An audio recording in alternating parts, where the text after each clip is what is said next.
Let's find out. 1, 2, 3. 3. The world may never know. Good morning. Another projected hot day here in north central Oklahoma. I actually have before me the Barn Gun, Appalachian Barn Gun kit. I was kind of planning on doing an actual unboxing of taking it out of the box, showing you as I did it. But the grandson and son-in-law were here when I got it. Actually, we arrived and it had already arrived, and we went and got it and brought it down here and opened it up. I don't like to film during those things, so we'll just take it out of the box and show you what it is.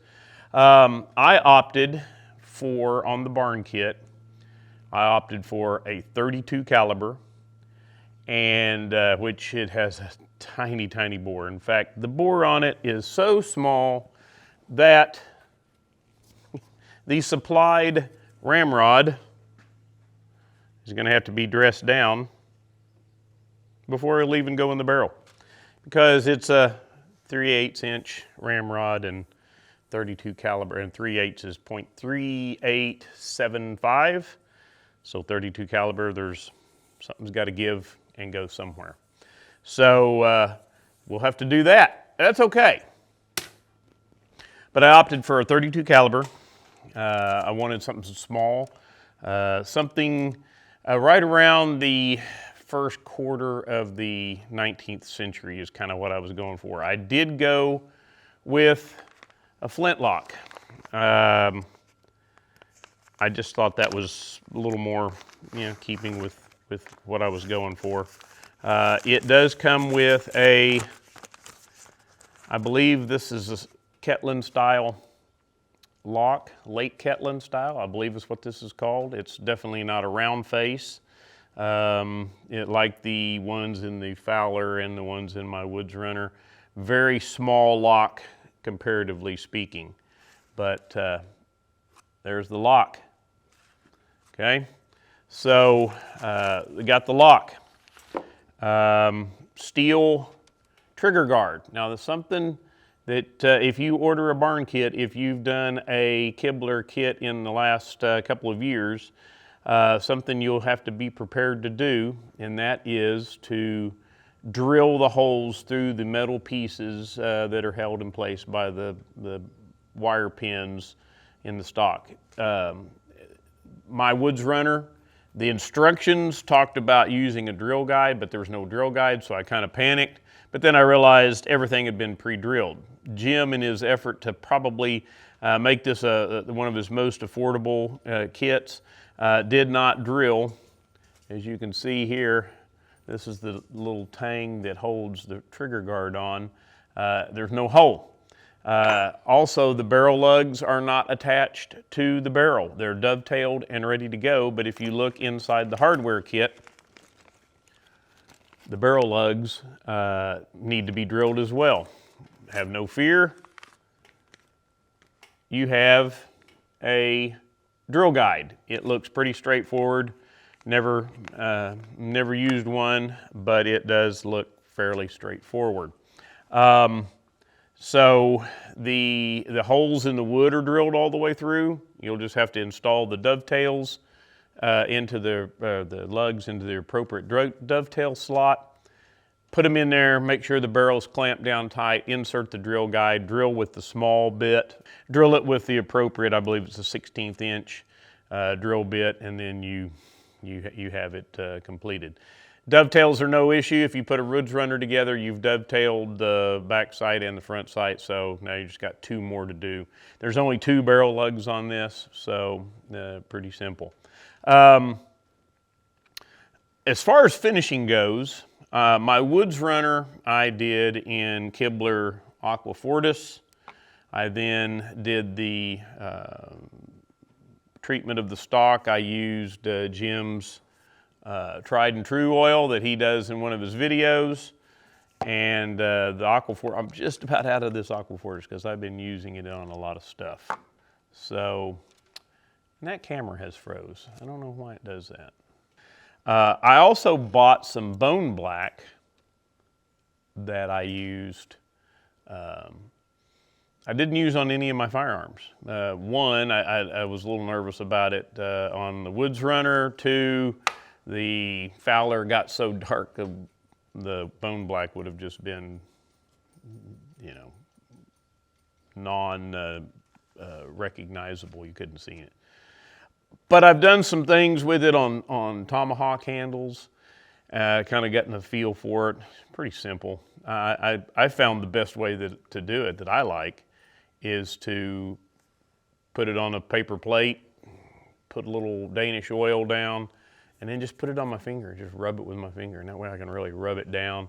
And the good thing about the tried and true or the Danish oil is you put it on there and you wipe it off after it's on there.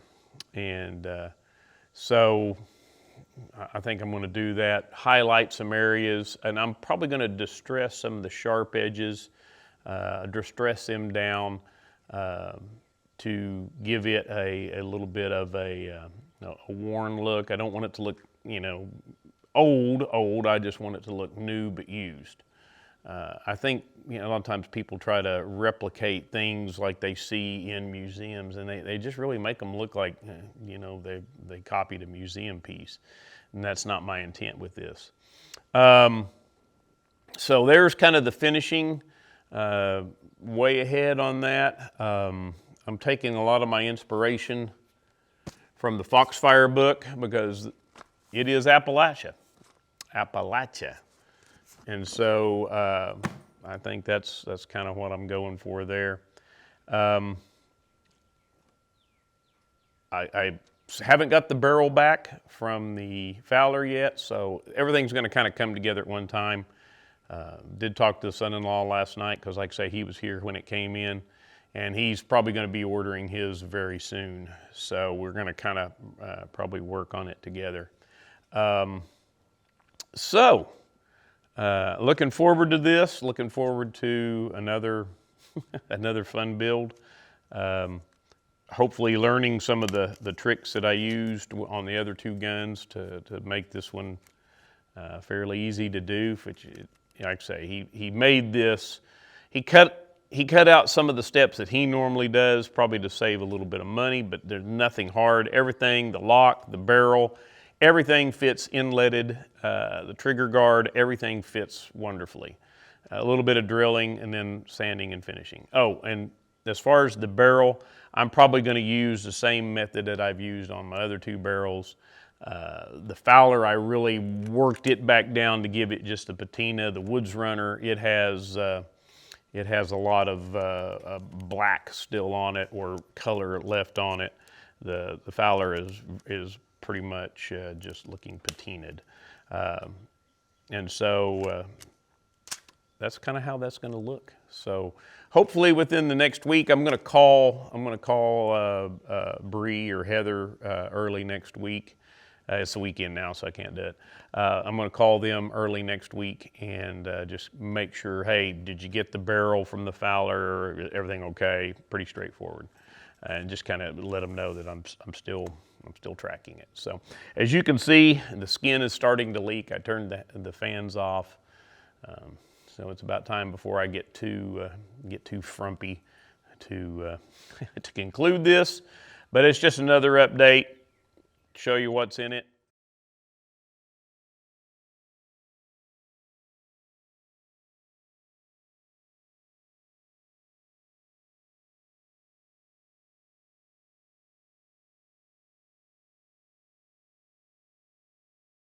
I may or may not burnish it with the antler like I did. That really seemed to really give it a good look.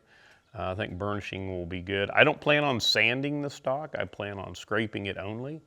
I think that's more traditional, so we're going to go with that, see how she turns out. And hopefully we'll be shooting this soon.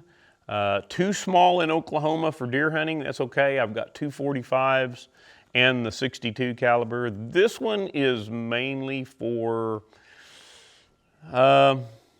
squirrel hunting, but I really wanted the smaller caliber to introduce my grandson to flintlocks. I didn't want him shooting a bigger caliber rifle. I think the flash is going to be good enough to get him past. The recoil does not need to enter into the equation. So anyhow, thank you. I look forward to doing this and taking you along.